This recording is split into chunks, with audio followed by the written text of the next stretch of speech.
Les invitamos a escuchar Hay mucha gente buena, un programa que dirige Almudena Delgado. Here comes the sun, here comes the sun, I say it's alright.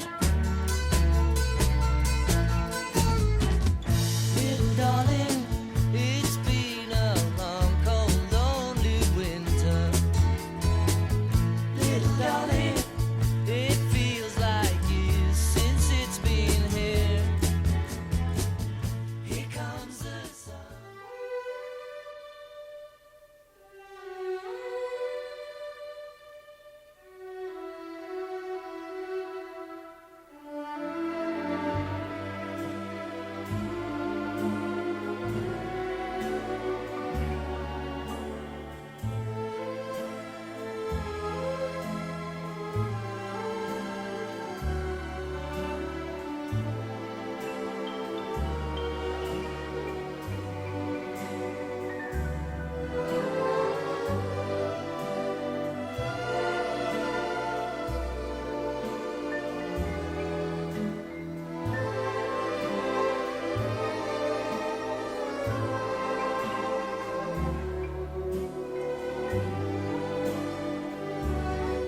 Los acontecimientos vividos al principio del siglo XX en Fátima siguen iluminando nuestras vidas.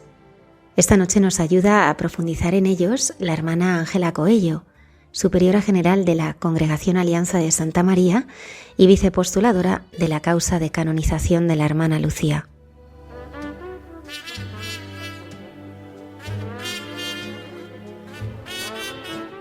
También estarán con nosotros nuestros colaboradores, el padre Miguel Márquez, Monseñor Alberto Rollo, Cayetana Jairi Johnson y la hermana Carmen Pérez y José Manuel Palomeque. Muchas gracias por acompañarnos una madrugada del viernes más. Comenzamos.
Esta noche nos acercamos a Fátima para conocer mejor todo lo que allí sucedió y sigue aconteciendo con la ayuda de la hermana Ángela de Fátima Coelho da Rocha Pereira da Silva, superiora general de la Congregación Alianza de Santa María y postuladora de la causa de canonización de la hermana Lucía. Buenas noches. Buenas noches, padre Javier, y mucho encantada por esta invitación que me han hecho de Radio María. Hermana Ángela, queremos conocer mejor a Lucía, usted que ha sido la postuladora de su causa. ¿Cómo era ella?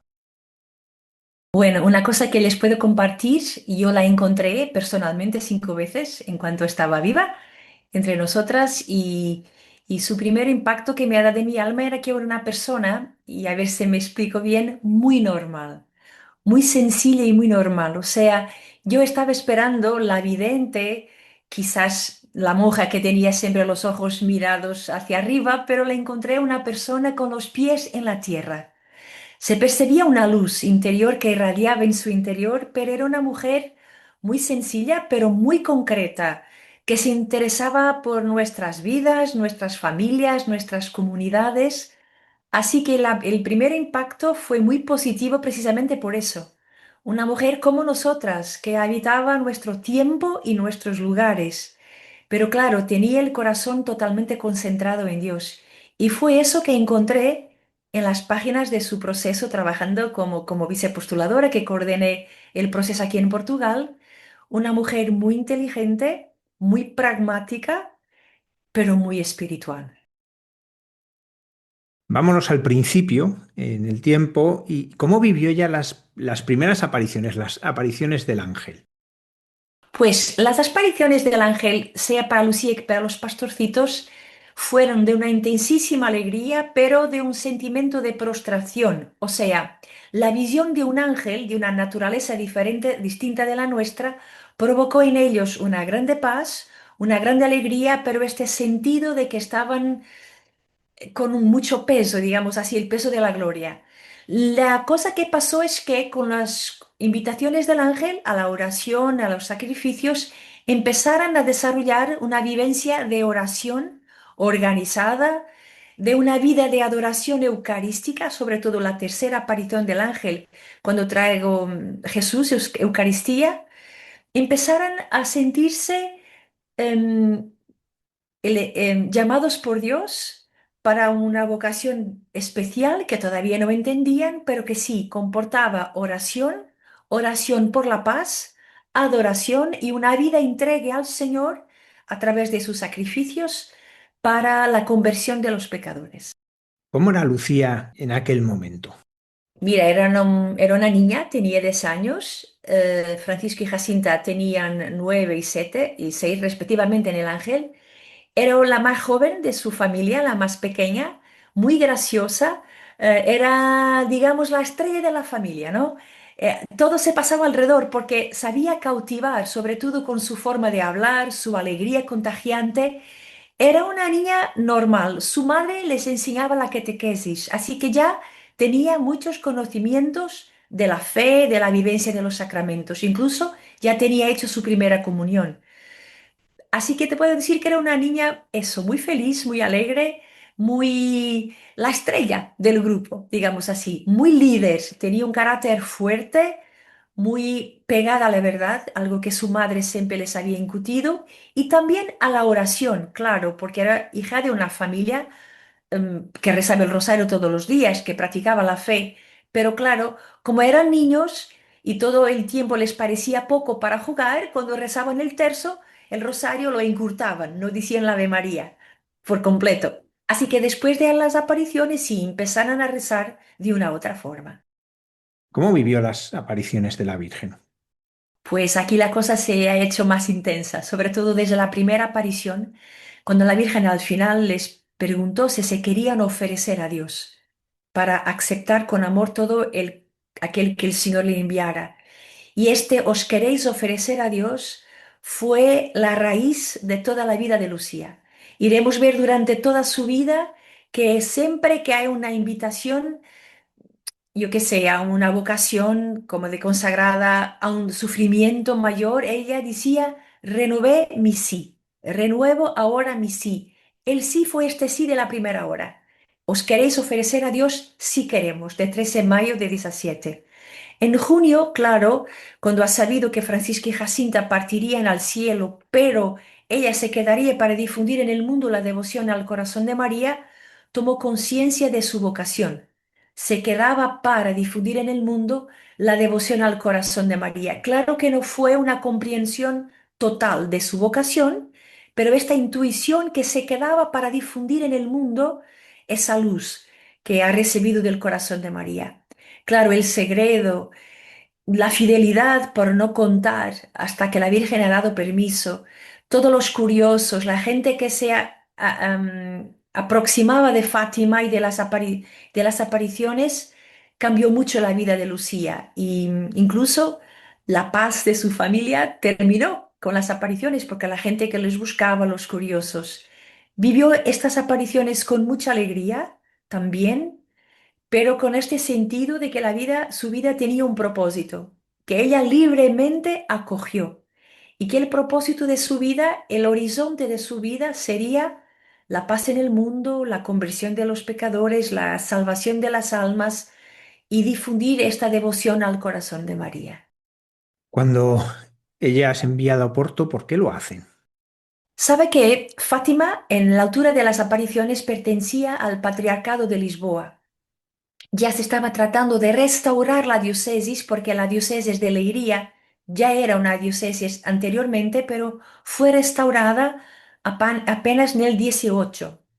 Así el obispo de Fátima, o de Leiria, perdón, el primer obispo de la diócesis restaurada, llega a Fátima, a la diócesis, en el 1920. Cuando llega, pasa que Francisco ya tenía morido, Jacinta también, solo quedaba Lucía. Y como él encontró Lucía, primero se preocupó por ella porque era la única vidente que sobrevivía y la encontró muy agobiada, cansada, porque era la única a quien las personas acudían para hacer preguntas. Estaba, podríamos hoy ya decir, en burnout, totalmente, ¿no? Cansada. Así, por un lado, él la quería proteger, porque su salud estaba en riesgo.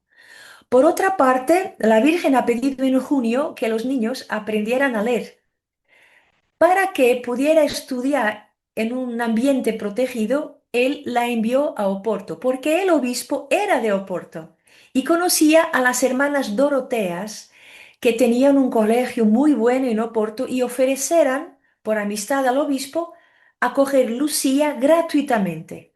Así este doble motivo para estudiar y para ser un poco protegida de las personas que la acercaban.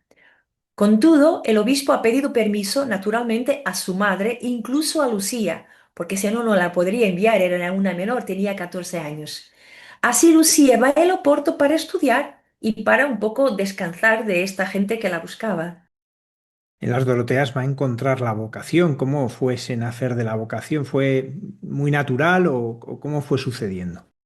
Cuando Lucía partió de Fátima en el 15 de junio de 1921, ella tuvo una séptima aparición. La Virgen durante las apariciones en el día 7 habla, viré aquí una séptima vez.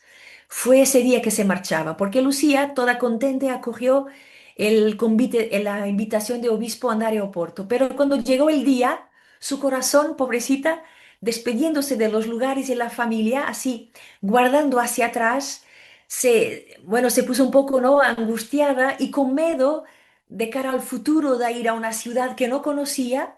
Entre esta memoria del pasado y miedo del futuro, Lucía se sintió en una tensión interior y ha dicho, yo dijo al obispo que sí, pero ahora no me voy. Y en esta tensión fue a Cova da Iria a rezar. Y ahí tuve la séptima aparición, donde la Virgen le ha dicho, vai por donde te mande el obispo, es la voluntad de Dios.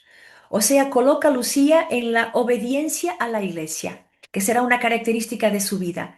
En ese momento, Lucía dice, sentí la atracción por la vida consagrada y concretamente el Carmelo. Y dice incluso, recordé a mi querida soror Teresina del Bambino Jesús, del Niño Jesús, porque la devoción estaba llegando a Portugal en esa época. Así que a decir la verdad, Lucía sintió vocación a la vida consagrada desde muy temprano y desde muy temprano al Carmelo, pero en una actitud de gratitud para con las Doroteas que le han acogido, perdón, gratuitamente, Su primera fase fue en las Doroteas. ¿Y qué sucedió para que viniese a vivir a España? Bueno, y que las Doroteas tenían el postulantado y el noviciado en España. Sabe, Padre Javier, en Portugal, después de 1910, hubo una revolución republicana, hasta ahí éramos una monarquía, y la primera república fue muy anticlerical.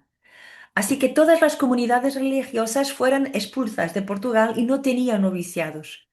Lucía, bueno, que ingresó en las Doroteas, tuvo que ir a España para hacer su proceso natural de postulante y de novicia. ¿Cómo fue su estancia en España? De una forma general, aunque Lucía siempre quiso pasar al Carmelo, trasladarse al Carmelo, en mi opinión fue muy importante estos 23 años que pasó con las Doroteas, concretamente en España, porque la formación que recibió con las Doroteas era imposible en aquella época recibirla en las Carmelitas. Estoy hablando de una educación de la dimensión humana, de la dimensión social. Lucía contactó con obispos, con sacerdotes, con cardenales, con gente de cultura y del Estado que la buscaban en las Doroteas. Y la formación que recibió de las Doroteas fue esencial para que Lucía fuera la carmelita que fue. Así, aunque su vocación era al Carmelo, yo no puedo decir que andar en Doroteas fue un engaño o un error, no, ni una casualidad. Fue la voluntad de Dios. En los primeros años tuve a ellas otras dos apariciones en Pontevedra los primeros sábados y en Tui en 1929, donde vio la Santísima Trinidad. Claro que, como era muy solicitada, la oración y la solitud que deseaba no la podría hacer, intensificó sus pedidos para su traslado al Carmelo. Ella tuvo una visión de la Santísima Trinidad. ¿Cómo fue esto? Pues, parafraseando Lucía, recibió luces que no es posible revelar. Eh, Pidió el permiso para hacer una hora de adoración desde las 11 a la medianoche del día 12 para 13 de junio. Estaba todo a las escuras. Decía ella, la única luz era la del sacrario, la que indicaba el Santísimo, ¿no? Qué hermoso. Muchas veces también en nuestra vida pasamos por noches espirituales muy intensas. Lo importante es que la luz del sacrario esté alumbrada en nuestra vida interior, que todo va bien. Pues ahí, rezando las oraciones que el ángel le ha enseñado, vio una luz muy intensa desde el altar hasta el techo. En la parte superior, el rostro de un hombre. En el pecho, una paloma también de luz y en la cruz, un cuerpo de un crucificado. Padre, Hijo y Espíritu Santo. Del lado derecho de la cruz estaba la Virgen sobre el brazo derecho de Jesús y también una hostia y un cáliz suspensos en el área donde caían gotas de sangre del crucificado. Y del lado izquierdo, dos palabras, gracia y misericordia. Fue la última grande visión de Fátima y esta es la última palabra de Fátima, misericordia. Aquí también fue cuando el Señor y la Virgen le ha hecho el pedido para pedir al Santo Padre la consagración de la Rusia del mundo al corazón inmaculado de María. ¿Cómo es la entrada en el Carmelo? ¿Qué hace que todo se coloque para que ella por fin cumpla ese primer deseo de ser carmelita? Pues fue difícil. Por un lado, las Doroteas la querían muy bien. Después, por otro lado, claro, creo que sería interesante tener en su comunidad la vidente de Fátima. Pero Lucía tuvo que insistir mucho durante muchos años, sea con sus superiores, con el obispo, incluso ha escrito al Santo Padre. Así cuando por las veces por internet hay esta idea que Lucía fue enviada al Carmelo para ser, yo qué sé, sepultada viva, bueno, es verdaderamente una ignorancia porque Lucía tuvo que luchar muchísimo para ir al Carmelo, como te digo, incluso ha escrito al Santo Padre. Finalmente, en el día 25 de marzo de 48, ha entrado en Carmelo. Era día de la Anunciación, claro, el 25 de marzo, pero en aquel año era Jueves Santo. Así que entró en el Carmelo justo en el triduo pascual a iniciar. Fue un culminar de un deseo de su vida pero también aquí inicia su como decir, una nueva fase de su vida espiritual. ¿Cómo fueron los años que vivió Sor Lucía como carmelita en Coimbra? ¿Sabe, Padre Javier? He escrito un libro ahora con Padre Lutel que se llama Vivir en la luz de Dios. Y aquel libro, aunque tenga más que 100 páginas, me parece poco para contar cómo fue la vida de Lucía en el Carmelo. Estamos hablando de un libro que trata de su itinerario espiritual en el Carmelo apenas. Y la pregunta era, una vez que Lucía vivió 57 años en el Carmelo, ¿de qué modo la espiritualidad de Teresa de Ávila y Juan de la Cruz se cruzaba en la vida de esta mujer? Porque aunque fuera evidente de Fátima, fue carmelita, 57 años. Así que el desafío que teníamos era ver hasta qué punto el itinerario de Teresa de Ávila se cumplía en Sor Lucía. Y sí que podemos ver que Lucía pasa por dos grandes fases en el Carmelo. Bueno, una primera del 48 a 55, a que llamamos la preparación para la noche oscura. Podemos captar que Lucía entró en el Carmelo ya muy madura, con un total entrega de sí misma, muy humilde, muy obediente, pero ¿qué hacía falta? Pues hacía falta que naciera el santo para la iglesia. Y el santo, lo sabemos, nace en los momentos de purificación, ¿no? Que Ignacio de Loyola llama desolación, la espiritualidad carmelitana llama de noche oscura del alma, ¿no? Sobre todo del espíritu. Y Lucía va a entrar en su noche oscura en el 55 hasta 80. Se puede verificar 25 años de noche oscura y después del 80 hasta 2005, utilizando el lenguaje de Teresa de Ávila, la unión transformante, o sea, la fase más luminosa de su vida. Pues fue una carmelita muy normal, desarrollando toda la vida de oración de una carmelita, todas las tareas, pero de distinto tenemos un amor particular a Jesús Eucaristía. La relación de Lucía con el sagrario es muy personal, muy íntima, ya desde el ángel, me preguntabas, desde el ángel, desde esta experiencia eucarística y también muy mariana. La Virgen para ella es la madre, la mistagoga de vida espiritual, es su morada, su habitación. Lucía mora en el corazón de María. Esta primera fase fue muy difícil, sobre todo por las normas de la Santa Sé, que desde el 55, y también para protegerla, estas normas impedían y limitaban las visitas, incluso que Lucía hablara de Fátima, a no ser con autorización o el permiso de la Santa Sé y posteriormente de los obispos. Estas normas fueron emanadas dadas circunstancias de algunos sacerdotes, sobre todo en concreto, que la interrogó, era de Argentina y después llegó, o de México, padre Agustín Fuentes, y llegó a su país y publicó esta conversa con Lucía, pero distorsió un poco, ¿no? Y subrayaba el aspecto apocalíptico, diciendo cosas que Lucía ha dicho y que no había dicho. Esto provocó una cantidad de malentendidos, digamos así, que la Santa Sé, para protegerla, emanó estas normas. Claro que en el concreto significa mucho sufrimiento para Lucía, ¿no? Claro que también la vida en común, las relaciones con las hermanas, su salud, que era débil, tanto trabajo que tenía, porque a partir de una determinada época parece que el pueblo de Dios intuye que en el Carmelo existe esta mujer que reza por nosotros, y sabemos que después de los años 70 llegarán al Carmelo más de 70.000 cartas de gente que de todo el mundo, creo, seguramente movidos por el Espíritu Santo, se han dado cuenta que ahí, en ese pequeño Carmelo, se levantó una luz y acudían a ella pidiendo por oraciones. Así que Lucía fue durante su vida una intercesora. Yo creo que pensando, si yo hoy pudiera escribir a Lucía, que le contaba pues mis problemas y pidiéndole oraciones. Así que esas 70.000 cartas que contaban los sufrimientos de la gente. Así que me parece que esta pequeña Carmelita cargó en su corazón, transportó en su corazón los sufrimientos del siglo pasado. Y fue tanto. Así que su celda, aunque pequeña, tenía el sufrimiento del mundo. Como decimos en el decreto de heroicidad de virtudes, su celda se transformó en un lugar a la escala mundial, justo por la oración y la intercesión. Hermana, ¿cómo fue la muerte de Sor Lucía?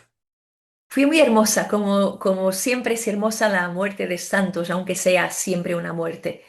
Era el 13 de febrero, ya estaba muy enferma naturalmente, ya tenía 97 años, así que se murió también por la edad, sobre todo por eso.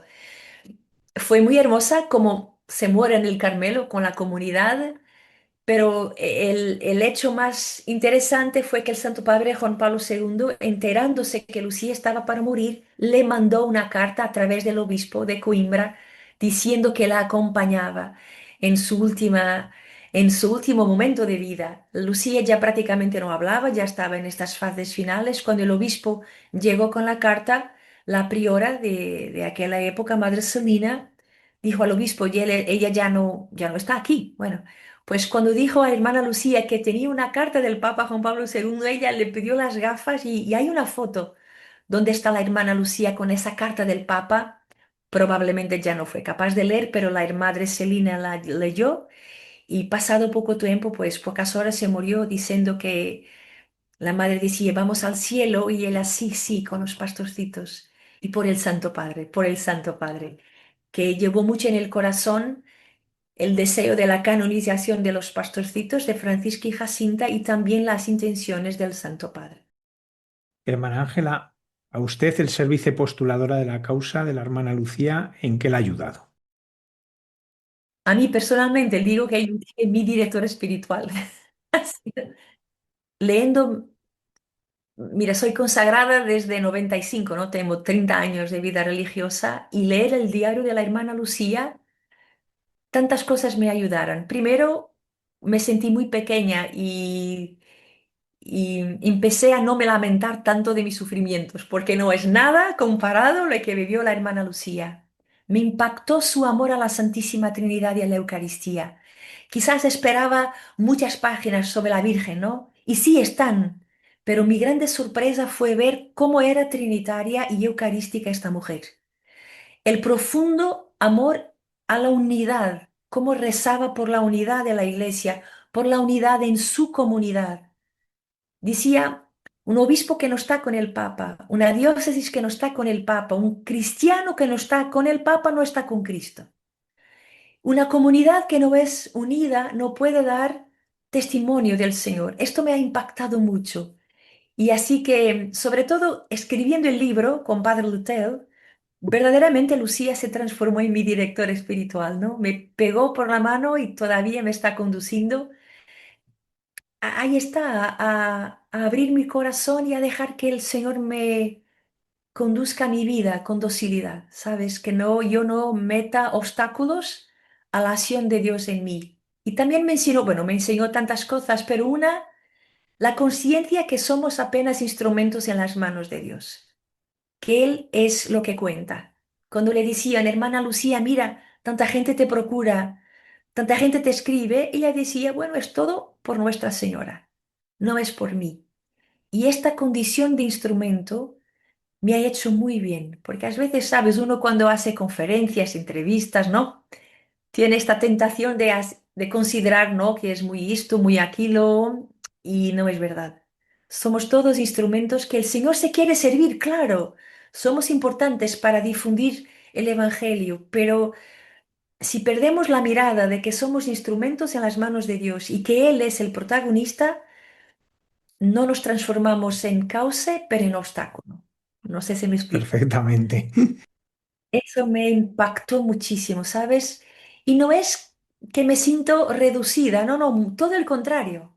Es una mirada justa sobre nuestra vida, sobre nuestro, claro que nuestra importancia, somos elegidos por el Señor, sea por la vocación que sea, pero Él es el Señor, es el que cuenta, es su voz que se debe escuchar y por eso la importancia de la oración. Y de la adoración eucarística, porque el riesgo que hables de ti es muy grande. Y lo que tenemos que hablar es del Señor. La Alianza de Santa María, de la que es superiora general, es un testimonio de la vigencia del mensaje de Fátima. Cuéntenos cuál es su carisma, por dónde están extendidas, cuál es su misión. Pues así es, somos una congregación todavía joven, hemos sido aprobadas como congregación en el 2002, antes éramos asociación de fieles al final de los años 70. Hemos crecido muy despacito y no tenemos prisa.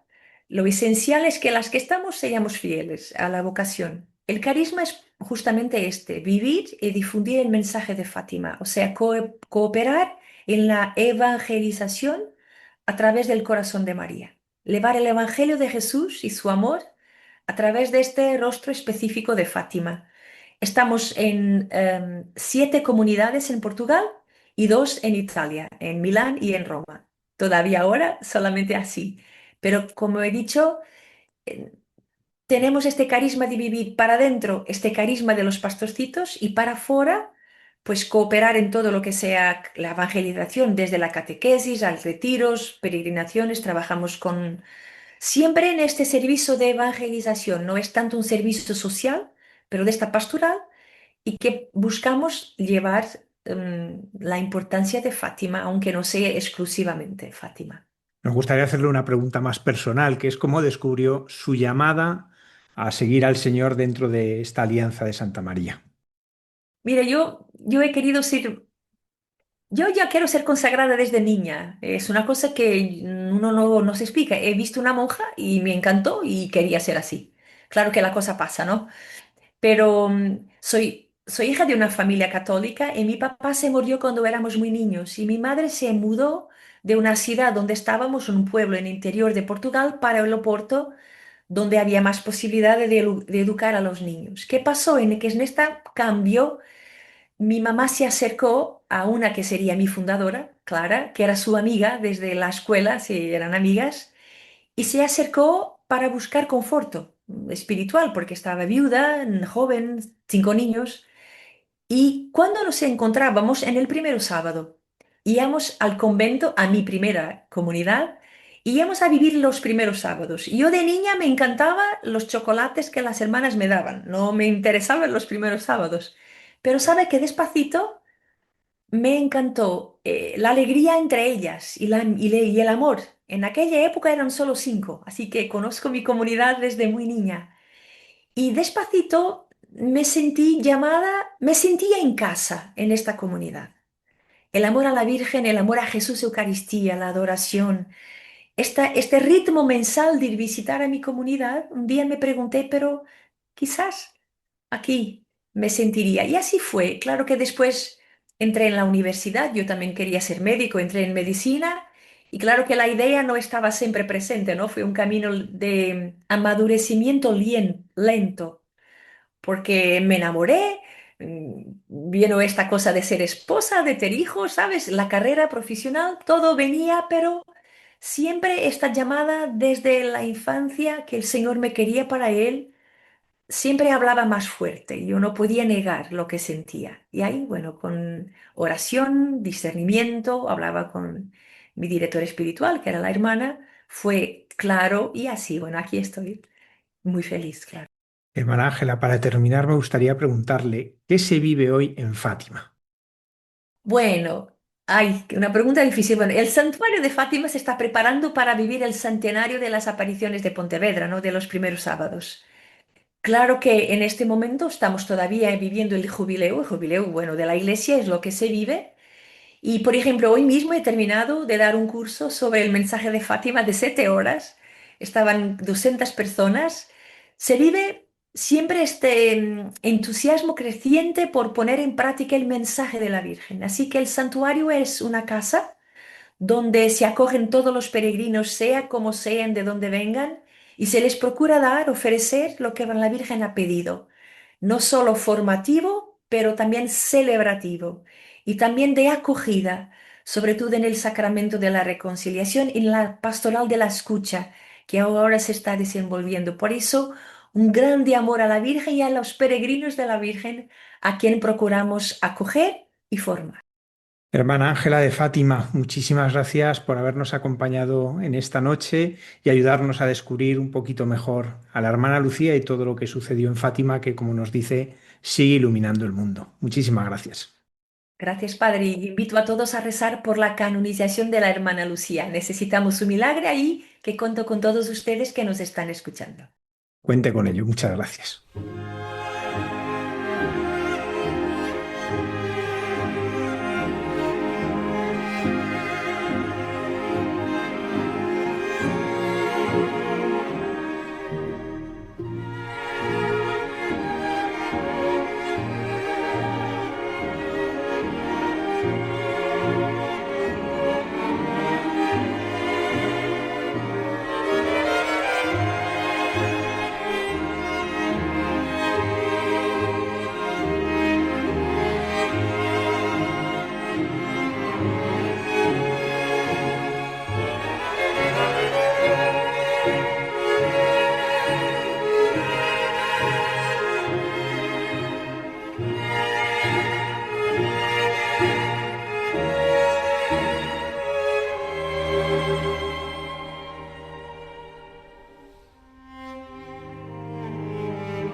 Agradecemos a la hermana Ángela Coello, superiora general de la Congregación Alianza de Santa María, que haya estado esta noche con nosotros, y damos la bienvenida ahora al padre Miguel Márquez y su sección Dios nos hace guiños.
Buenas noches a todos, con el deseo de que tengáis paz en medio de lo que estáis viviendo ahora mismo.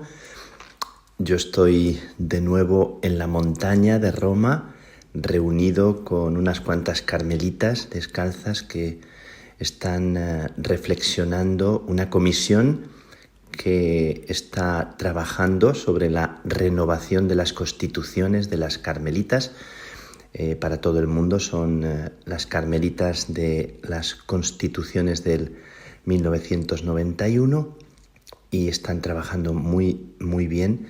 Representan son una comisión nombrada para ayudar el trabajo de ese texto que es el que orienta, el que contiene norma de vida para un grupo de unas 8.600, 8.700 monjas carmelitas descalzas en todo el mundo.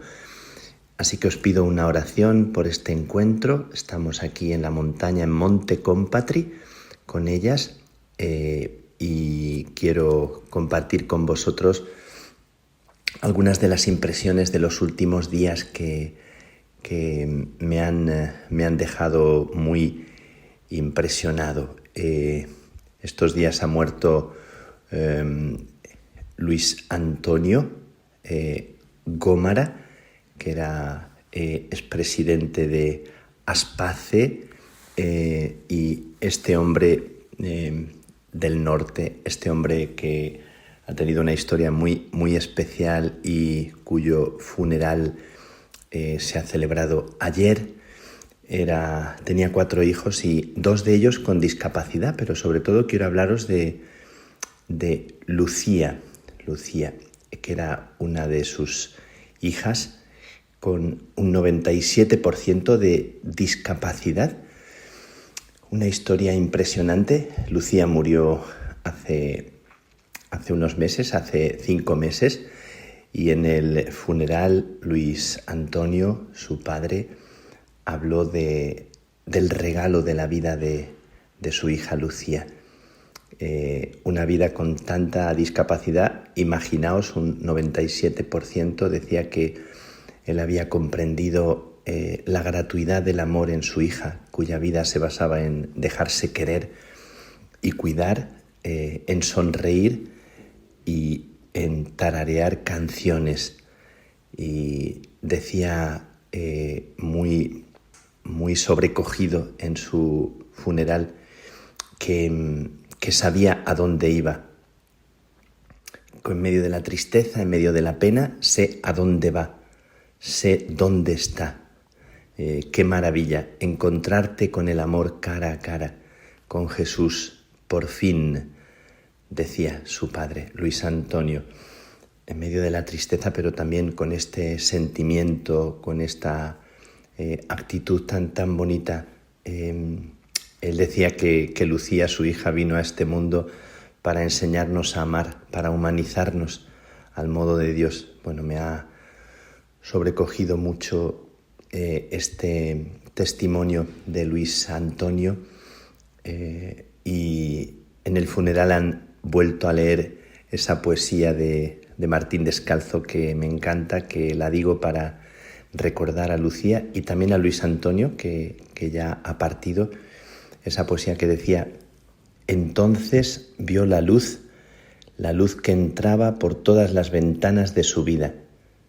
Vio que el dolor precipitó la huida y entendió que la muerte ya no estaba. Morir solo es morir, morir se acaba. Morir es una hoguera fugitiva, es cruzar una puerta a la deriva y encontrar lo que tanto se buscaba.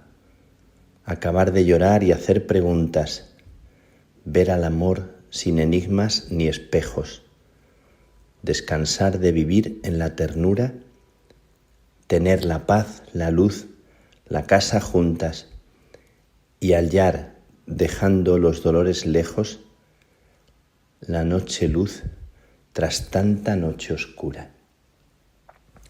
Bueno, me ha conmovido mucho el testimonio de este hombre, de este padre de familia, en cuyo funeral los nietos y los más pequeños se expresaban con mucha naturalidad, con mucho cariño hacia su abuelo, y todos sentían que era un momento muy duro y sin embargo viviéndolo con una actitud tan bonita de confianza y de agradecimiento. Bueno, me ha gustado mucho lo que decía Luis Antonio de su hija, de Lucía, que había venido para enseñarnos el amor gratuito y para humanizar nuestra vida. Pero yo quiero hablaros también, aparte de esta impresión que he tenido, de este testimonio, quiero hablaros también de que estoy recién llegado, recién aterrizado de Brasil, y estos días he visitado un santuario, uno de los santuarios más famosos también de América Latina, aparte de Guadalupe, que lo hemos mencionado mucho estos días en el encuentro latinoamericano de todo el Carmelo. ha salido muchas veces y nos ha hablado el provincial de México, que es un hombre que sabe la lengua náhuatl de los indígenas, la lengua original, imagino que una de las lenguas, y nos ha explicado todo el sentido de la Virgen de Guadalupe y del diálogo con el indio Juan Diego. Y una cosa muy bonita os digo, después hablo de la Virgen Aparecida. Decía que cuando el indio se excusaba diciendo que él era muy pequeño, que él era muy pobre, la Virgen en la lengua del indio Juan Diego le vino a decir que ella necesitaba de su acogida, que ella, si él no acogía su petición, su mensaje, ella se sentiría huérfana, ella se sentiría como desamparada si él no le respondía positivamente. Me conmovió mucho esta idea, como que el indio se justifica, Juan Diego se justifica o se defiende diciendo me siento así, pero la Virgen le responde diciendo que yo me sentiré huérfana o me sentiré también desamparada si tú no me acoges, si tú no respondes a mi palabra. Me gustó mucho esta idea, que me parece que está muy en el corazón también de la confianza que tiene Dios en nosotros, ¿verdad? De cómo Él cuenta con nosotros, que somos tan pobres, pero también necesita de nosotros, ¿no? Como María le dijo a Juan Diego. He estado en Aparecida, en el santuario de Aparecida, impresionante, la basílica. He estado hace poquitos días y estoy profundamente sorprendido, conmocionado de lo que he visto allí. Es el mes de octubre, la fiesta de la Virgen de Aparecida es el 12 de octubre. No me puedo imaginar lo que es ese día allí, en el santuario y en la explanada, pero realmente impresionante la multitud de gente para entrar y ver la imagencita, pequeñita imagencita de la Virgen, morenita, cubierta con un manto que hacen y tejen las carmelitas que están allí cerquita, en el monasterio de las Carmelitas, un manto que cubre la pequeña imagencita, una imagencita que apareció en el río en el siglo XVIII. Unos pescadores echaron las redes y apareció primero el cuerpo y luego la cabeza, recogieron en la red. Desde entonces, desde el siglo XVIII, dicen que muchísimos milagros. Bueno, es una cosa impresionante. Para entrar y ver la imagencita y rezar un momento delante de ella, había una multitud de gente entrando. Yo pocas veces he visto esa multitud para entrar en un santuario. Y luego la iglesia, que es inmensísima, con 4 naves, estaba abarrotada de gente. Era un sábado y no era el día de la fiesta. Bueno, quiero deciros que me ha sorprendido muchísimo cómo la devoción a una imagencita de la Virgen, que por cierto hace unos años alguien la destruyó, alguien no sé cómo accedió a ella y la tiró al suelo, se destruyó, se hizo 1000 pedazos y la han reconstruido con una labor así como de orfebrería, como una labor de reconstrucción impresionante, y la han recompuesto y sigue siendo una devoción impresionante. Cuánto cariño, cuánta fe en la gente. Me ha conmovido mucho la fe del pueblo brasileño hacia esta Virgen de Aparecida, la Inmaculada Concepción de Aparecida. Y por eso quería compartir con vosotros este sentimiento que me ha acercado también como peregrino a la Virgencita de Aparecida, en medio de la vivencia del pueblo brasileño, de una fe tan especial. He estado un ratito rezando allá con algunos de mis hermanos, también observando todas las fachadas de la basílica, por cierto, que son de Rupnik, siempre con este sentimiento de tristeza por la la realidad de lo que significa Rupnik, pero admirando la belleza de esos mosaicos, impresionante la catequesis, sobrecogedor también, por cierto, pero sobre todo la fe del pueblo, la fe de la gente humilde, la devoción que encierra algo muy, muy especial, algo que está como muy, muy vivo, profundamente vivo en el pueblo. Me conmueve mucho esa Virgencita destruida y recompuesta y encontrada en un río, y que después está tan cerca del corazón de la gente sencilla. Así que os participo de esta impresión que he tenido. Me he acercado a rezar y a pedirle a la Virgencita que nos cuide, que nos sostenga a todos nosotros, y me llamaba mucho la atención ver a gente de todo tipo, mayor, pequeña, ancianos, gente bien vestida, que daba la impresión de ser gente como de un estamento más como rico, podríamos decir, y gente muy pobre, gente muy... todo tipo de gente, no hay condición, raza, o que cerca de la Virgencita no se sientan en casa. Bajo su manto, bajo su protección os pongo, y doy gracias a Dios por esa fe del pueblo en medio de una situación tan dura estos días, con la muerte de tanta gente en Río de Janeiro y con una sociedad muy polarizada en Brasil, este mundo nuestro tan amenazado de división y tan amenazado de guerras internas y guerras ideológicas. Y le pido a la Virgencita que bajo su manto nos enseñe a vivir en la comunión, en la convivencia, como una madre, como ella quiere de nosotros. Bajo su manto os presento y presento vuestras intenciones, y pongo también mi vida, y le pido que os bendiga, que os cuide, que os proteja. Que la bendición de Dios Todopoderoso, Padre, Hijo y Espíritu Santo, descienda sobre ti, sobre vosotros, y os acompañe siempre, siempre.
Monseñor Alberto Rollo, desde Roma, nos habla de los santos de andar por casa.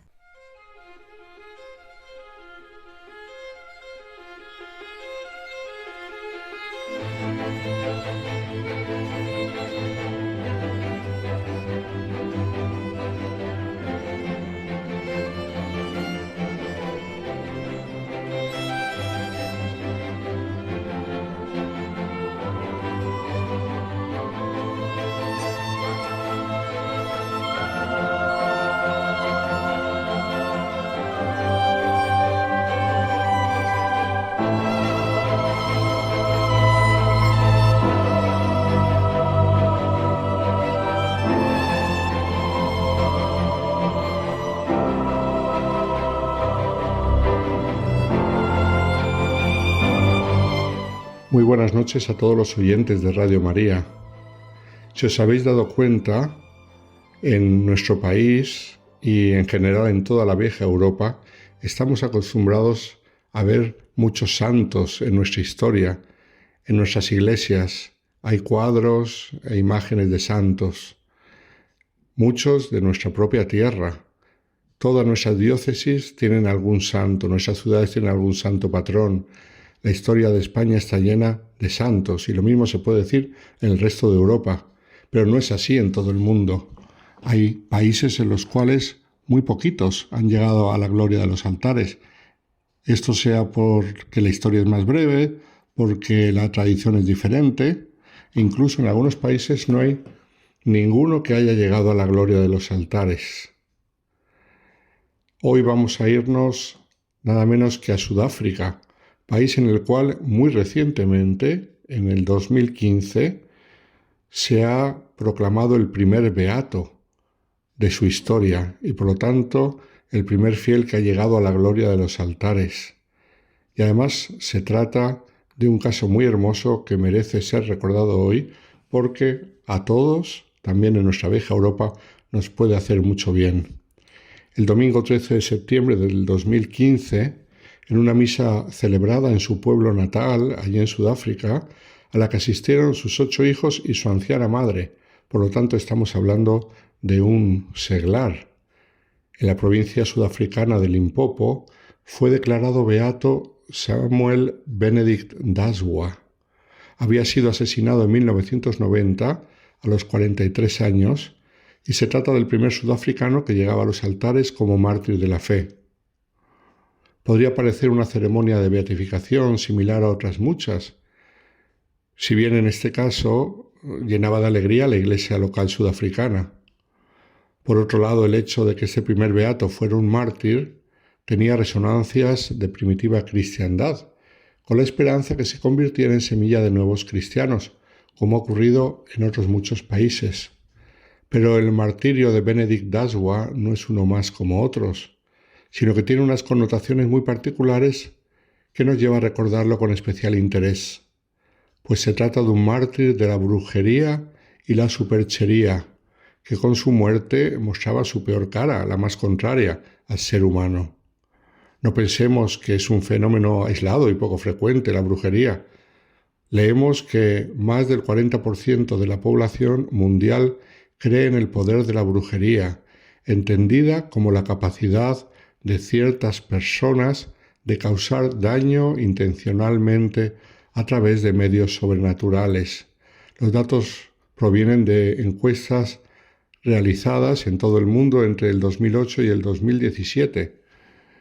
En el estudio que contiene estas encuestas se refleja las diferencias de la extensión de las creencias de la brujería según las diferentes culturas y mentalidades. Pues mientras que en Suecia solo el 9% de los encuestados creen en las maldiciones, en Túnez ocurre todo lo contrario, la cifra es del 90%. Por otro lado, se trata de un fenómeno en claro crecimiento, pues, por ejemplo, en Estados Unidos, en 1990, solamente unas 8.000 personas se identificaban como fieles de la brujería pagana. Sin embargo, en el año 2000 contaba ya con 134.000 fieles de la brujería y en el 2014 estos superaban el 1.000.000, Ciertamente aquí hay que contar también con el aumento de la inmigración de países en los cuales la brujería está mucho más presente que lo que podría ser en el mismo Estados Unidos. De hecho, la situación en África, tierra del beato Benedict Daswa, es muy particular, ya que incluso después de más de un siglo de evangelización, las religiones tradicionales siguen siendo un hecho en muchos países africanos.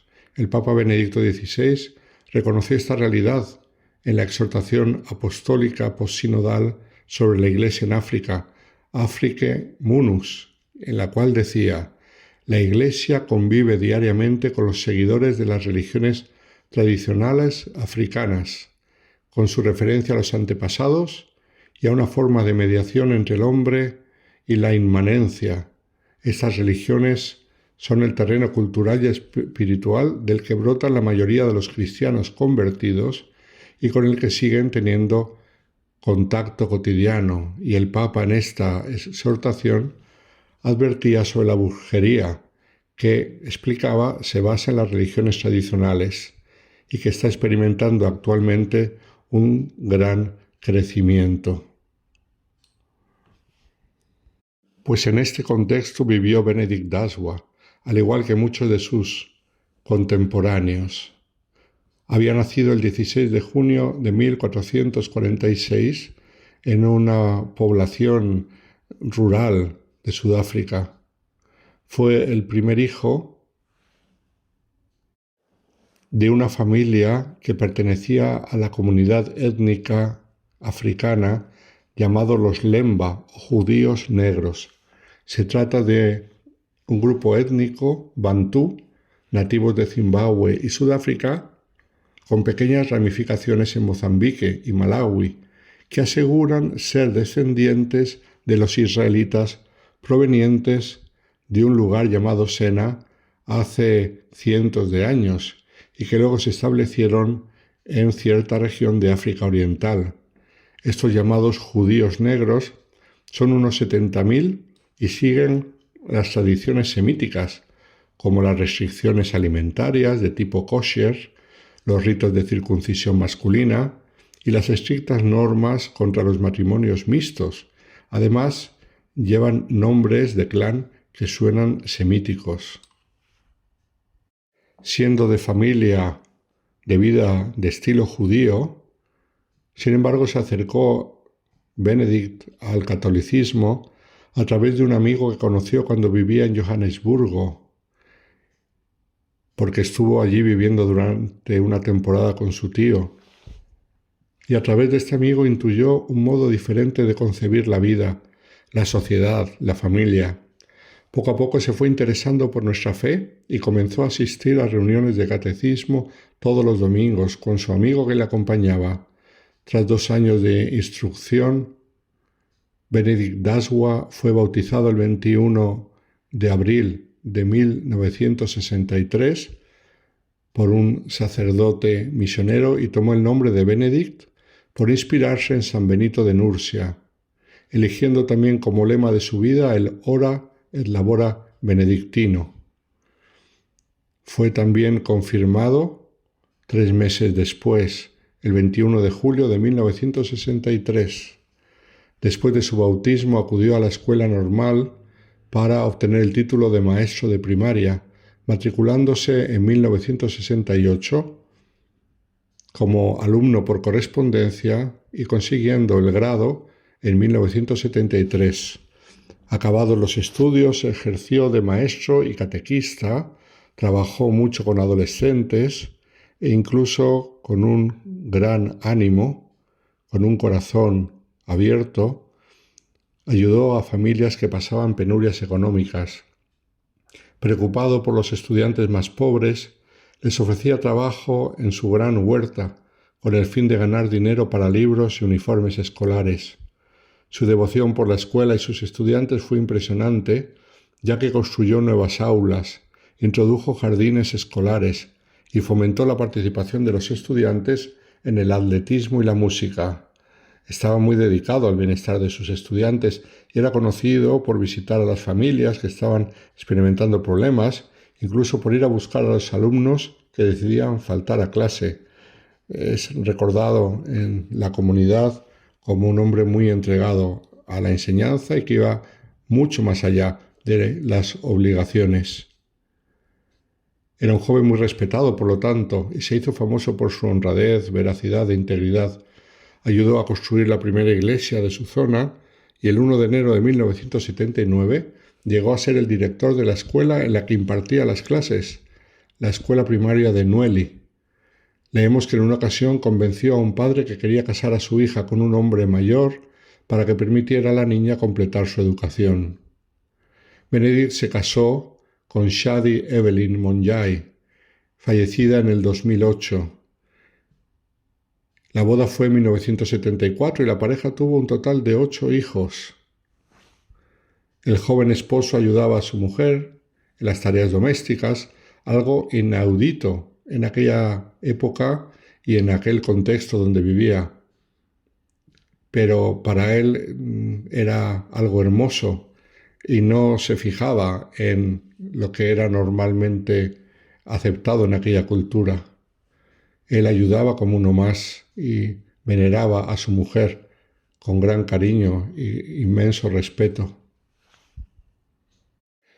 Fue elegido presidente del primer consejo pastoral de su parroquia. Enseñaba el catecismo tanto a adultos como a niños, visitaba a los presos y buscaba a los que se habían alejado de la fe católica. Era un apóstol en su parroquia, se dedicó especialmente a los jóvenes, ayudándolos con retiros, salidas deportivas y seminarios vocacionales. Fundó también un equipo de fútbol llamado el Mambé 11 Computers, que abandonó cuando sus miembros, después de varias derrotas, quisieron utilizar medicina, por lo tanto drogas, para ganar partidos. Entonces él lo abandonó, se negó a aceptar aquello y creó un nuevo equipo, el Mambé Freedom Rebels. Era también un miembro activo de su pueblo, actuando como secretario del consejo tradicional de aquel lugar, y era valorado por todos, y el jefe local lo tenía como consejero personal.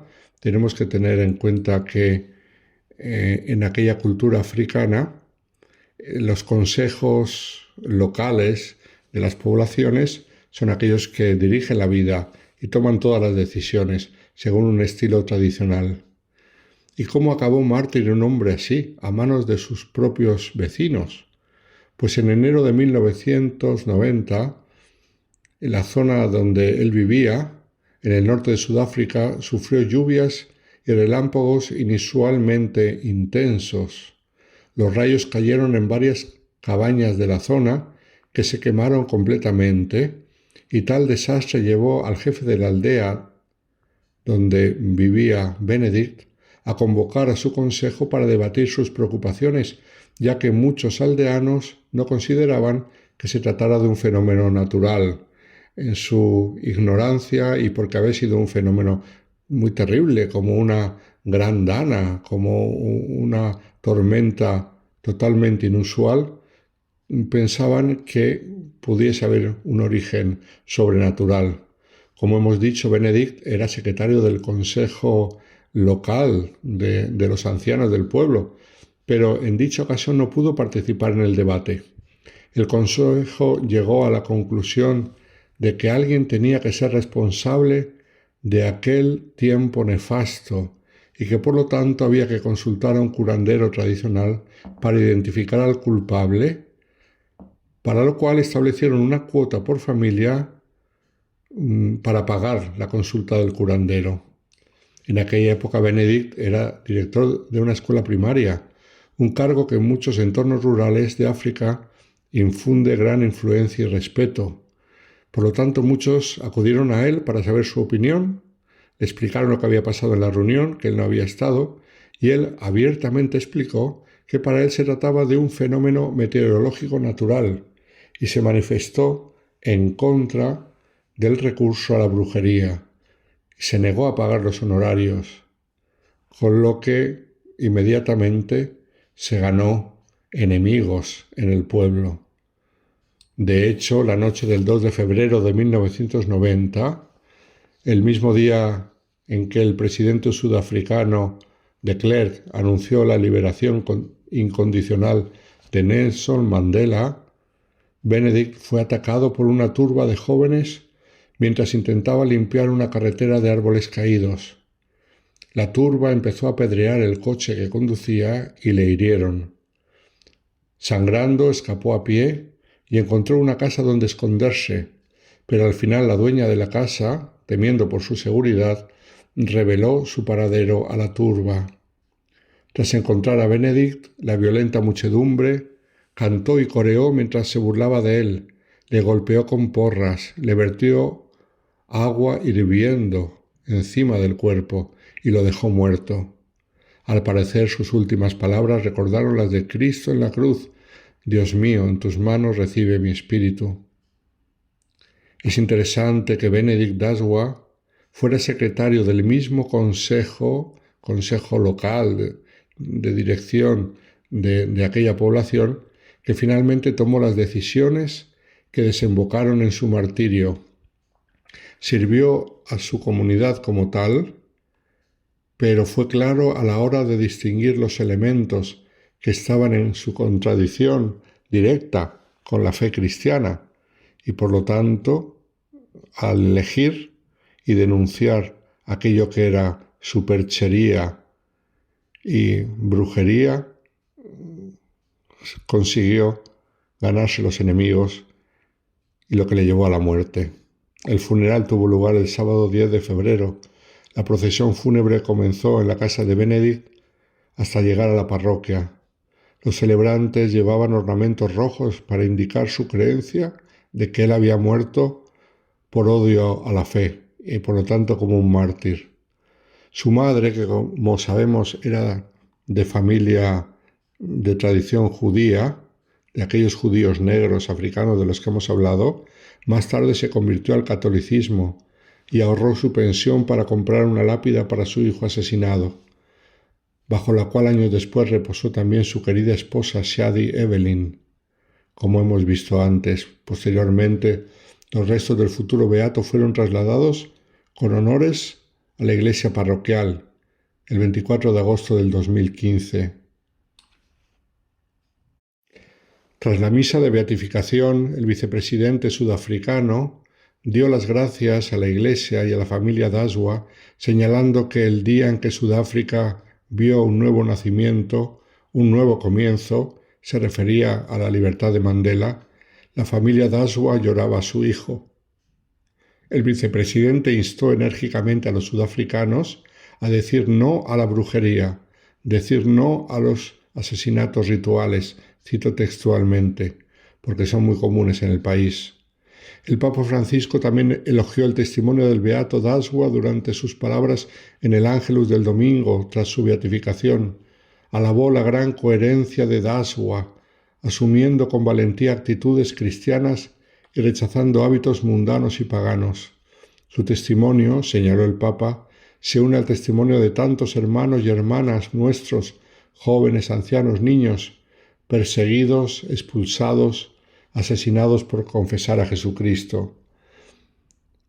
Vivimos en un tiempo en el cual la superchería, la brujería, incluso, por desgracia, todo lo que se refiere al satanismo, está en claro aumento, porque crece el paganismo y crece la mundanidad y, por lo tanto, crece todos estos tipos de creencias y supercherías que hacen tanto mal a la gente, sobre todo aquellos que lo creen y luego aquellos sobre los cuales ellos quieren influir a través de estas malas artes.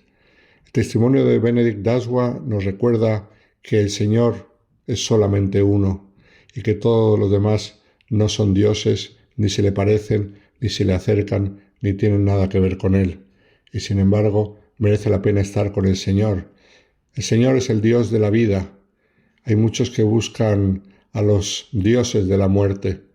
Pidamos al Señor que cada vez haya más gente que le conozca, que busquen la vida, que promuevan la vida y que la vivan en abundancia, como Él quiso para nosotros. Muy buenas noches a todos los oyentes de Radio María.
Cayetana Jairi Johnson nos descubre a Jesús en su tierra.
Buenas noches de paz y bien, queridos amigos de esta sección llamada Jesús en su tierra de Radio María.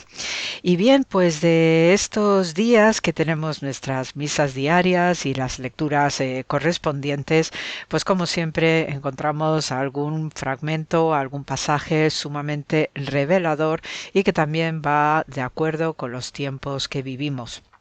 Del Evangelio de Lucas, pues destaco el capítulo 12, donde podemos leer que en aquel tiempo Jesús dijo a sus discípulos: he venido a traer fuego a la tierra y cuánto desearía que ya estuviera ardiendo. Tengo que recibir un bautismo y cómo me angustio mientras llega. ¿Pensáis acaso que he venido a traer paz a la tierra? De ningún modo. No he venido a traer la paz, sino la división. De aquí en adelante, de 5 que haya en una familia, estarán divididos 3 contra 2 y 2 contra 3. Estará dividido el padre contra el hijo contra el padre, la madre contra la hija, y la hija contra la madre, la suegra contra la nuera y la nuera contra la suegra. Imaginaos lo que es este pasaje. Y sobre todo el panorama tan desolador de división, de angustia, ¿no? Sobre todo en las familias. Y esto armoniza muy bien con una doctrina que está plenamente asentada en el judaísmo y que lo llamamos lo que son los dolores del parto del Mesías. Cuando ya se produce lo que es el advenimiento de la era mesiánica, pues ya se van percibiendo estos síntomas que también nos los van a ir voceando los precursores para cuando vaya a aparecer el Mesías se produzca este parto que realmente para los judíos pues da toda una dimensión catastrófica, desoladora, de ruptura total y efectivamente por la doctrina de la época de Jesús, que era una era mesiánica y era esta expectativa mesiánica la que se estaba percibiendo en el ambiente con una serie de sutilezas en el entorno que pasa, ¿no? Por todos estos temas de rupturas familiares y de conflicto entre las personas, pues todo este ambiente lo conocemos en hebreo como el Hevle Mashiach, se llama así, y estos son los dolores del parto del Mesías, que también está muy bien descrito en el Talmud, y se refiere a un periodo de intensa tribulación, de sufrimiento, que precede habitualmente a la llegada del Mesías, y también pues forma parte de la era mesiánica. Es un tiempo que viene marcado por una extraordinaria dureza que en principio pues se refiere a los judíos, pero se hace extensivo ya después pues para toda la comunidad humana. Es un periodo en el que el mundo pues vive en un constante conflicto internacional entre naciones, hay leyes durísimas o se socavan también lo que son las instituciones de derecho y precisamente todas las sociedades colapsan. Entonces la imagen de la mujer que está pariendo, por lo que representa, ¿no? Pues el parto, el dolor, ese momento tan especial, igualmente, ¿no? De traer una vida al mundo, pues claro, no va a ser tampoco fácil. A veces se presentan complicaciones en los partos y entonces por eso pues se hace esta analogía con la imagen de la mujer pariendo con este tema del parto de la era mesiánica. Habitualmente este periodo se suele clasificar o distinguir o reconocer por un periodo altamente estresante a nivel global y entonces se dan una serie de sucesos, ¿no? De crisis que van en aumento, periodos de guerras, desastres naturales, hay hambrunas y también pues en algunas interpretaciones se viven incluso físicamente en según qué puntos geográficos de la Tierra se viven plagas al estilo bíblico, pues a lo mejor la proliferación de determinados virus que atacan a los animales o también plagas de insectos, precisamente por todo este ambiente que está alterado, que no sigue un ciclo propio de la naturaleza. También se da una, digamos, una decadencia moral y en consecuencia de las sociedades y también el mundo del intelecto, el mundo del sentido común, lo que representa la intelectualidad, la investigación científica, el humanismo, pues se reduce, se va reduciendo cada vez más la formación, la preparación de las personas y entonces ahí es donde van a proliferar o se van a dar en mayor número pues los malvados, las debilidades morales y también la búsqueda de la verdad va a ser tremendamente difícil. Por eso, pues, aquellos que se mantienen, digamos, centrados, se mantienen en su sitio, como solemos decir a nivel popular, pues son los que mantienen un perfil bajo porque el enfrentarse al mundo que está en pleno caos y donde la verdad brilla por su ausencia es muy difícil hacer frente hasta que no vaya pasando precisamente el temporal de la inmoralidad. También pues es un periodo de persecución y de dureza para todos aquellos que crean en Dios y por eso pues también nos están sonando mucho últimamente no solamente el antisemitismo rampante sino también y sale muy poco en los medios de comunicación y he de decirlo lo que son las persecuciones y las matanzas contra cristianos que ha ido en aumento de manera exponencial en un tiempo brevísimo, en tiempos recientes, valga redundancia. También es un momento en el que se nos pone a prueba, ¿ok? Entonces, precisamente, pues al igual que el patriarca Jacob, pues se le puso a prueba mandándole a la casa de su familia en Mesopotamia con el suegro Labán y este tema de los 7 años poniéndolo a prueba para luego conseguir a las hijas de Labán, ¿no? Primero Lea y después Rachel, pues también esto es la prueba que debe superar el patriarca después del robo de la primogenitura de su hermano Esav. Habitualmente en este periodo de angustia, de tribulación, pues lo que se suele aconsejar pues es mantener pues una calma, una tranquilidad en la medida de lo posible, procurar no intoxicarse también con noticias negativas y sobre todo no dejarse arrastrar por las tendencias sociales del momento. Entonces las recomendaciones judías, ¿no? Pasan por el estudio de la Biblia, por también buscarse esos momentos de serenidad, de comunicación con Dios a través de la plegaria, ir a nuestras iglesias, por ejemplo, son lugares ideales, ¿no? Pues para lograr la paz y la tranquilidad y los judíos pues van a sus sinagogas y también incrementar aún más los actos de amabilidad, de misericordia y de caridad, ¿ok?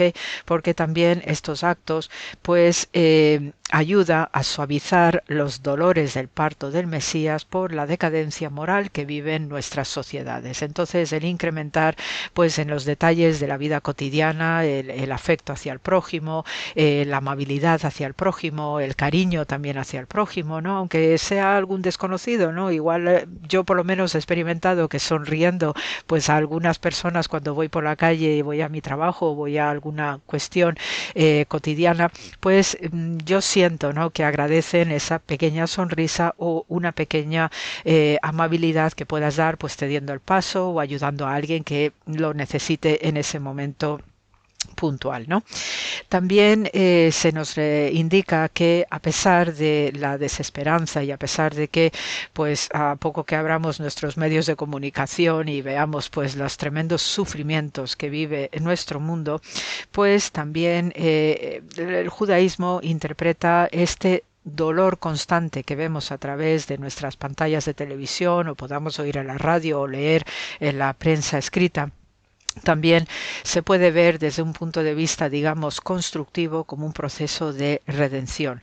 Entonces, pues al igual que las mujeres, pues cuando dan a luz, pues tienen este dolor extraordinario, pues también al final sale una criatura preciosa que nos da una ternura infinita que ponemos inmediatamente sobre nuestro pecho para que sienta el corazón y entonces ahí pues somos conscientes, ¿no?, de que hemos parido algo maravilloso y esto también es el sentido, ¿no?, espiritual y trascendental del parto del Mesías. Por ello pues no quiero dejar pasar el leeros el equivalente de lo que podemos ver especialmente en el Talmud acerca de lo que está diciendo Jesús, que además es que es prácticamente la doctrina, lo que es el sentido que tiene este mensaje tan contundente y sobre todo también tan agresivo en ocasiones, ¿no? Cuando se oye a Jesús hablar de esta manera, pues también implica una radicalidad de lo que representó su persona en el momento histórico que le correspondió vivir y por ello pues al hilo de lo que os acabo de leer en el Evangelio podemos leer en el Talmud, en el Tratado Sotá, donde se recoge este tema de los dolores del parto del Mesías, donde se nos dice que, en un fragmentico, que la sabiduría de los escribas se pudrirá. Quienes temen al pecado serán despreciados y la verdad desaparecerá. Los jóvenes avergonzarán a los ancianos y los ancianos se presentarán ante los menores. Las relaciones familiares se quebrarán. El hijo deshonrará al padre, la hija se rebelará contra la madre, la nuera contra la suegra. Los enemigos del hombre serán los de su propia casa. El rostro de la generación será como el de un perro y el hijo ya nos avergonzará ante su padre. ¿En qué podemos confiar? Solo en nuestro Padre Celestial. Entonces, esto es lo que os quería comentar a propósito de este evangelio que hemos leído hace poco, nuestra misa diaria. Y bueno, pues simplemente compartiros que para que veáis, ¿no?, estas ideas y estas reflexiones y este mensaje tan contundente que nos entregó Jesús de Nazaret en su tiempo, como también pues tiene alguna resonancia con nuestro presente y que por eso hay que confiar en el Padre Celestial y por extensión a su Hijo Jesús de Nazaret. Así que con el programa de esta noche se os manda mucho amor como siempre. Gracias por la escucha y hasta la semana que viene.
En Entre tú y yo, la hermana Carmen Pérez y José Manuel Palomeque nos hablan de Henry Newman. Su sentido de la conciencia es una vía para llegar a Dios.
José Manuel, nuestro diálogo hoy es a solas conmigo mismo, la conciencia.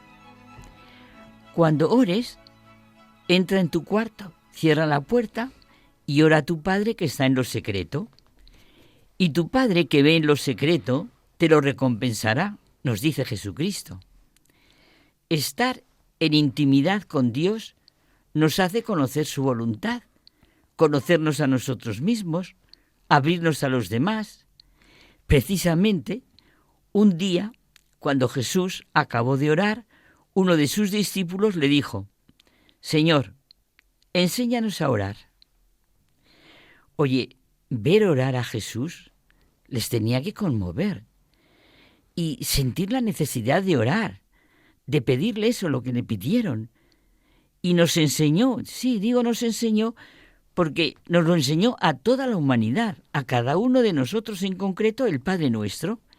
Yo cuando lo pienso, José Manuel, es que es la oración más grande y más profunda que ha existido, existe y existirá en el mundo, tanto para estar a solas como para sentirse y estar en comunión con los demás, con el cielo, con la tierra, sentirse iglesia. Sí, ese ver en lo secreto, todo esto nos lleva a sentir nuestra conciencia, lo más íntimo, importante y fundamental del ser humano, donde experimentamos nuestra propia existencia y se juzgan las acciones morales. La conciencia es esa capacidad de autoconocimiento, de percepción de nuestra propia existencia y del entorno, la facultad de juzgar y reflexionar sobre las propias acciones. Claro, nos permite sencillamente pensar, valorar, tomar decisiones, distinguir entre el bien y el mal. Es fundamental para nuestra propia identidad y nos hace ver la responsabilidad de nuestros actos. Y claro, evidentemente, precisamente hoy estamos pensando en San John Henry Newman, que ya hemos comentado nosotros que hoy, el día 1 de noviembre, el Papa León XIV lo proclama doctor de la Iglesia durante el Jubileo del Mundo Educativo. Sabemos que ese título se otorga a santos cuya enseñanza tiene una autoridad especial en la Iglesia. Y me ha gustado mucho que sea el día en que en la Iglesia celebramos la comunión de los santos, que incluye a todos los que han llegado a la vida eterna, y claro, resalta que todos estamos llamados a esa comunión. Es una celebración llena de esperanza y un recordatorio de a dónde vamos y por dónde se va. La santidad es el rostro más bello de la Iglesia, dice el Papa Francisco en la Gaudete et Exsultate, alegraos y regocijaos. Todo esto nos sitúa, es verdad, pensémoslo, todo esto nos sitúa en la necesidad de estar a solas conmigo mismo, de la conciencia. Mira, San John Henry Newman dice que la conciencia no es subjetividad, sino la voz de Dios en el alma humana, un juicio divino que se manifiesta en cada persona.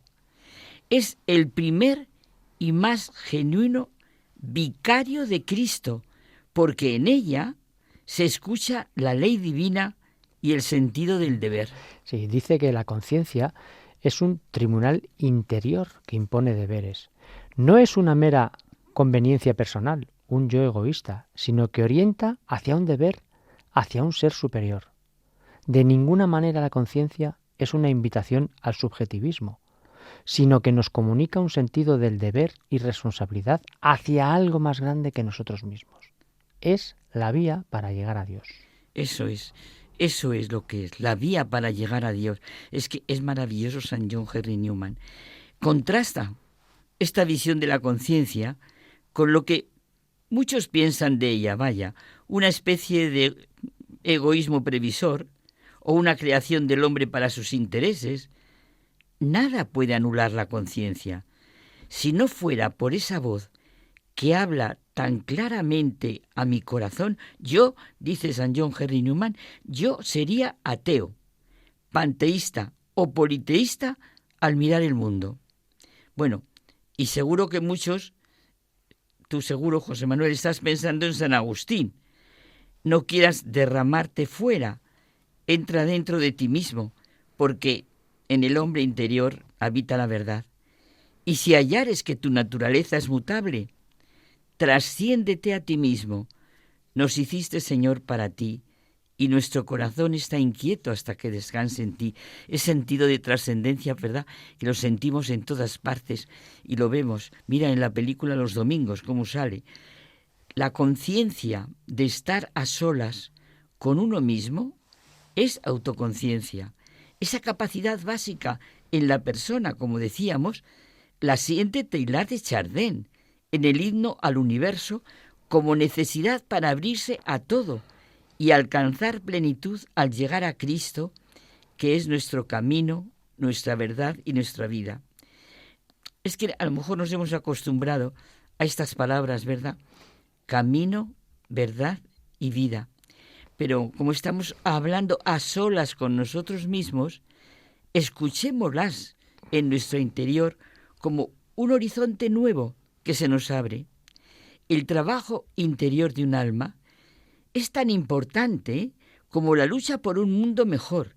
Más aún, es ese ámbito de la conciencia individual donde desemboca el esfuerzo universal para llegar más lejos todavía. El trabajo interior es la gran fuerza y la realidad para vivir.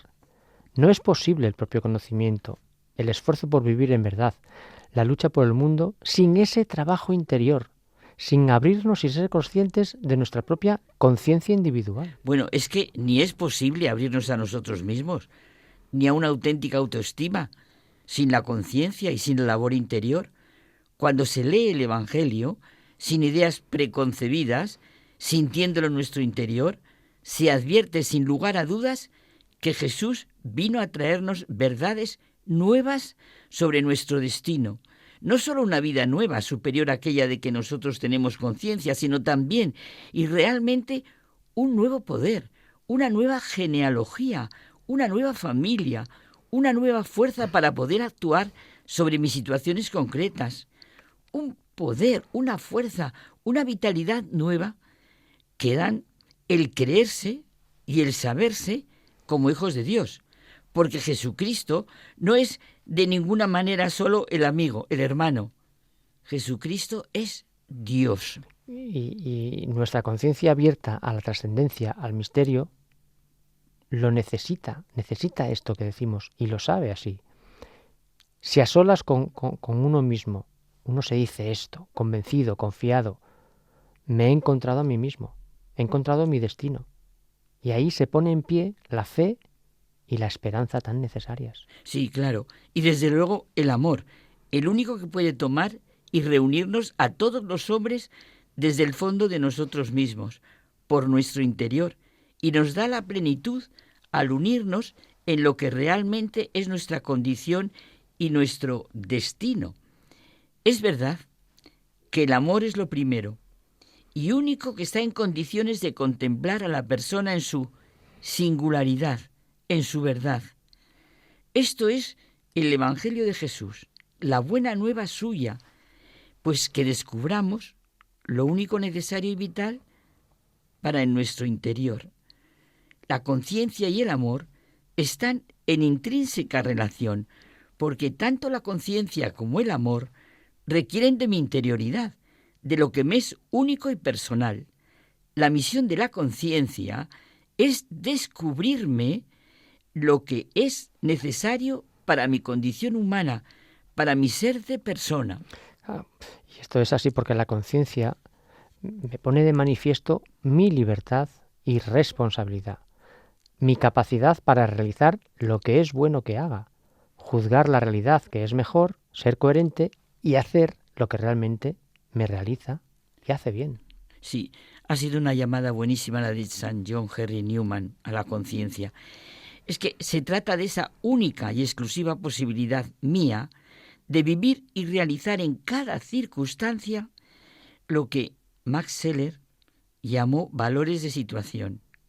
Es un rico, entre comillas, deber ser, no impuesto desde fuera, nada legalista y formulista, de ninguna manera. Brota de mi condición de criatura creada y amada, redimida por Dios, y es concretamente lo que Él ha querido que me corresponda. Pero claro, el paso a la decisión, Carmen, es de cada uno de nosotros. Cada uno decidimos constantemente nuestras respuestas en la vida, en nuestra conciencia, en mi interioridad. Es donde descubro mis posibilidades concretas de vivir, de responder a las situaciones, de abrir al horizonte de lo que es vivir, sin materialismos ni ideologías que nos destruyen y separan a unos y otros. Claro, y mira, por eso nos insiste tanto Jesucristo en que lo que sale de dentro es lo que nos hace impuros. Porque de dentro del corazón del hombre salen los pensamientos malos, los adulterios, las codicias, las envidias, la difamación, el orgullo, la frivolidad. Aquí radica la repetida, por necesaria, experiencia agustiniana. En el interior del hombre habita la verdad, que nos está repitiendo tanto León XIV. No es la conducta meramente instintiva, sino esa capacidad mía, meramente humana, que juzga, que comprende, que puede educarse, abrirse o cerrarse, limitarse, reducirse, destruirse.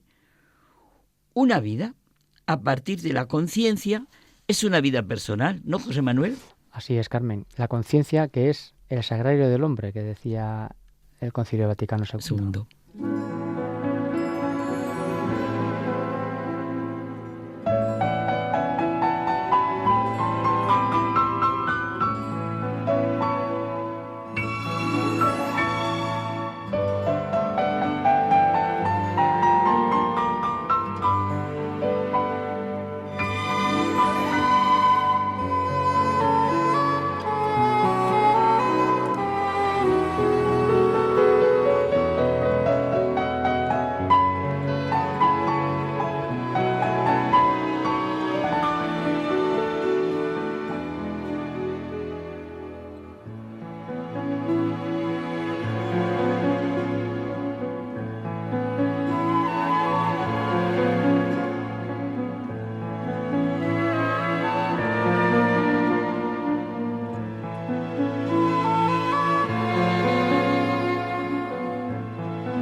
Nos despedimos hasta el próximo programa. Ya sabéis que podéis escribirnos a una dirección de correo electrónico de muchagentebuena@radiomaria.es y además descargaros nuestros podcasts en la página web de Radio María. Os deseamos una feliz semana.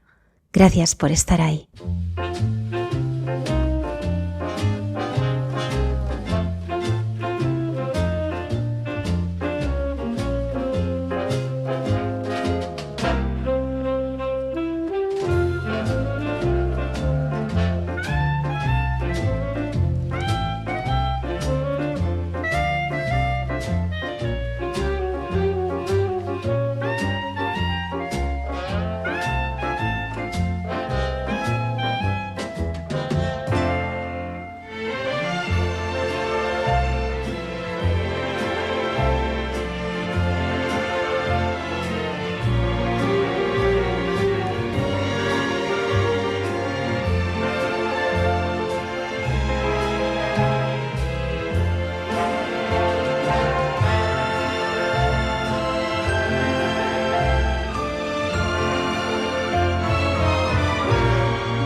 Han escuchado en Radio María Hay mucha gente buena, un programa que dirige Almudena Delgado. It's alright.